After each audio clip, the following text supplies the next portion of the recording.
আগে সরকারি আমাদের দরকার গরিবের জন্য। আমরা গরিবরাও অনেক অভাবে আছি, না খাই মরতেছি। শেখ হাসিনার আমলে 1 কেজি আলুর দাম ছিল 40 টাকা, আর এখন 1 কেজি আলুর দাম হয়েছে 80 টাকা। আমার হাজব্যান্ড 80,000 টাকা কিস্তি চালায় অটোটা কিনছি, কারণ আমি কিস্তিটা কিভাবে দিব প্রতি সপ্তাহে? এটা তো তারা বলছে, অভিযোগ করছে যে এই জিনিসটা আগে থেকে নিষেধ ছিল। অটো ছিল, রেল রোডে নিষেধ ছিল, গলিতে তো নিষেধ ছিল না।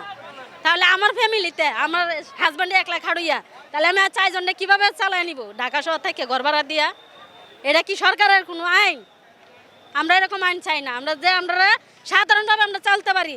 1 কেজি চাল 75 টিয়া, 1 কেজি আলু 80 টাকা, তাহলে আমরা কিভাবে খাবো? 120 টাকা করে নেয় পেঁয়াজ ইন্ডিয়ানটা, তাও দেশি টাকা। আমাদের দাবি, আমরা সাধারণভাবে চলতে চাই। আমরা সরকারের কাছে একটাই দাবি, আমরা চলার জন্য রাস্তা করে দেব। আমরা এটাই চাই, আমরা কোনো বিরোধিতা চাই না। এটা আমরা কি বলবো, আমরা এখন যারই সরকার হবে আমরা তারই মান্য নিতেছি। আমরা কে ভালো ছিলাম না খারাপ ছিলাম এটা বলার আমার দরকার নেই।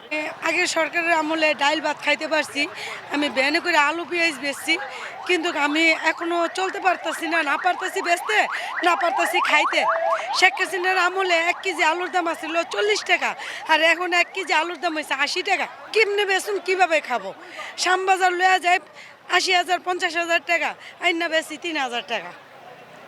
বর্তমানে মালের দাম খুবই সিরিয়াস। মানুষের না পারি খাওয়াইতে, না পারি বেচতে। সরকারের কাছে আমাদের কথা হচ্ছে, ছাত্ররা দেশ চালাইতে পারবে না, ছাত্রদের কথা এইভাবে হবে না। আগে সরকার যেভাবে আসে, আগে সরকারি আমাদের দরকার গরিবের জন্য। আমরা গরিবরাও অনেক অভাবে আছি, না খাই মরতেছি। আমরা গরিব, আমরা যেভাবে খাইতে পারি, খাইয়া বাঁচতে পারি, আমাদের ভবিষ্যতের দরকার নাই। আমরা খাইয়া বাঁচতে পারি, আমার মা নাই, বাপ নাই, স্বামী নাই, সন্তান নাই, আমরা কি করে খাবো? আমি ভ্যান চালায় খাই, আমি মহিলা মানুষ, ভ্যান চালায় খাই। দেন আমার অবস্থায় কি? কথা বলি, অন্তর্বর্তীকালীন সরকার বেশ কিছুদিন হয়েছে তারা শপথ গ্রহণ করেছে। এখন একটা সংসারে যখন একটা বউ যায়, তার তো সেই জিনিসটা বুঝতে সময় লাগবে। তো আপনারা তো সেই সময়টা দিচ্ছেন না। এই সময়টা আমরা অবশ্যই চেষ্টা করতেছি দেওয়ার জন্য। আমরাও তাদেরকে প্রেসারে রাখছেন, তারা তো বুঝতে পারছে না।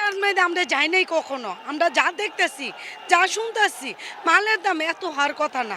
আমাদের বাংলাদেশ হইলো অসহায় বেশি, গরিব বেশি, বুঝতে পারছেন? কাকে যাচ্ছেন আসলে? নতুন কিছু যাচ্ছেন? আমরা নতুন কিছু চাই না, যে কোনো সরকার, পুরানো সরকার আসুক, আওয়ামী লীগ আসুক, বিএনপি আসুক, জাতীয় আসুক, 3টা দলই বড় দল। কারো কাছে স্বপ্ন পূরণ, কারো আনন্দের উপলক্ষ, আবার কারো জীবন পাল্টে দেওয়ার মুহূর্ত, কখনো জীবন বাঁচাতে সর্বোচ্চ গতিতে উড়ে চলা, কারো আবেগের শেষ মুহূর্ত, আপনজনের শেষ বিদায়ে শামিল হওয়া। এমন সব ইচ্ছে পূরণে সর্বনিম্ন ভাড়ায় দ্রুত গতির বাহন প্রবাসীর হেলিকপ্টার। আপনার প্রয়োজনে যোগাযোগ করুন আমাদের হটলাইনে।